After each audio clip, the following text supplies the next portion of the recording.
అసెంబ్లీలో 3,32,205 కోట్లతో బడ్జెట్ను ఆర్థిక మంత్రి పయ్యావుల లోకేశ్ ప్రవేశపెట్టారు. కూటమి ప్రభుత్వం ఏర్పాటు చేసిన తొలి ఏడాది ఆర్థిక వ్యవస్థను గాడిలో పెట్టే ప్రయత్నం చేశామన్నారు. 11.75% వృద్ధి రేటు నమోదైందన్నారు. 2026-27 ఆర్థిక సంవత్సరంలో కూడా సీఎం చంద్రబాబు నేతృత్వంలో డిప్యూటీ సీఎం పవన్ కళ్యాణ్ సహకారంతో రెండంకెల వృద్ధి నమోదవుతుందని అంచనా వేస్తున్నామని తెలిపారు. 2026-27 ఏడాదిలో కూడా 10.75% మేర వృద్ధి నమోదవుతుందని ఆర్థిక శాఖ అంచనా వేసిందన్నారు.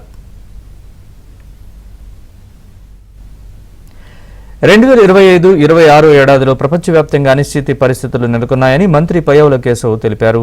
ఆపరేషన్ సింధూర్ లాంటి చర్యలతో దేశం శక్తివంతంగా ఉందనే గుర్తింపుని అంతర్జాతీయ స్థాయిలో సాధించడం ప్రధాని మోదీ వల్లే సాధ్యమైందని చెప్పాలన్నారు. దేశ ప్రయోజనాలను ఎట్టి పరిస్థితుల్లోనూ భారత్ రాజీ పడదని మోదీ గట్టి సంకేతాలు ఇచ్చారని మంత్రి పయ్యావుల కేశవ్ అన్నారు. ప్రభుత్వ అచంచల కృషితో కేవలం 18 నెలల్లో బ్రాండ్ ఆంధ్రప్రదేశ్ ని పునరుద్ధరించాం. జూన్ 24 నుండి 9.68 లక్షల కోట్ల విలువైన 1.19 లక్షల పెట్టుబడి ప్రతిపాదనలు ఆమోదించబడి 5.41 లక్షల ఉద్యోగ అవకాశాల సృష్టికి మార్గం సుగమమైంది. మా విజన్ ప్రపంచంతో పోటీ, స్థానికంగా చేయూత. Compete globally, care locally. ఇటీవల నిర్వహించిన గ్లోబల్ పార్ట్నర్షిప్ సమ్మిట్ 25లో 13.25 లక్షల కోట్లకు పైగా పెట్టుబడి ఒప్పందాలు కుదిరాయి. 16.13 లక్షల ఉద్యోగాల సామర్థ్యంతో 610 MOUలు సంతకం చేయబడ్డాయి.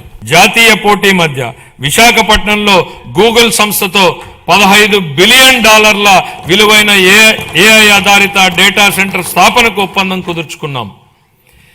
గౌరవ మంత్రి శ్రీ నారా లోకేష్ గారు బ్రాండ్ చంద్రబాబుని సమర్థవంతంగా వినియోగించి ఈ చారిత్రాత్మక ఒప్పందాన్ని సాధించారు. ఆయనను ఆంధ్రప్రదేశ్ చీఫ్ జాబ్ క్రియేటర్ గా కొనియాడటం సముచితం. మా ప్రజల రాజధాని అమరావతి అభివృద్ధికి మద్దతు అందించిన గౌరవ ప్రధానమంత్రి శ్రీ నరేంద్ర మోడీ గారికి హృదయపూర్వక కృతజ్ఞతలు. ఆంధ్రప్రదేశ్ శాశ్వత రాజధానిగా అమరావతికి చట్టబద్ధత హోదా కల్పించే ప్రక్రియ ప్రారంభించినందుకు ఆయనకు ప్రత్యేక ధన్యవాదాలు. వివిధ ఆర్థిక సంస్థల ద్వారా స్వయం సమృద్ధి నమూనాలో నిధులను సమీకరించి పనులను వేగవంతంగా ముందుకు తీసుకెళ్తున్నాం.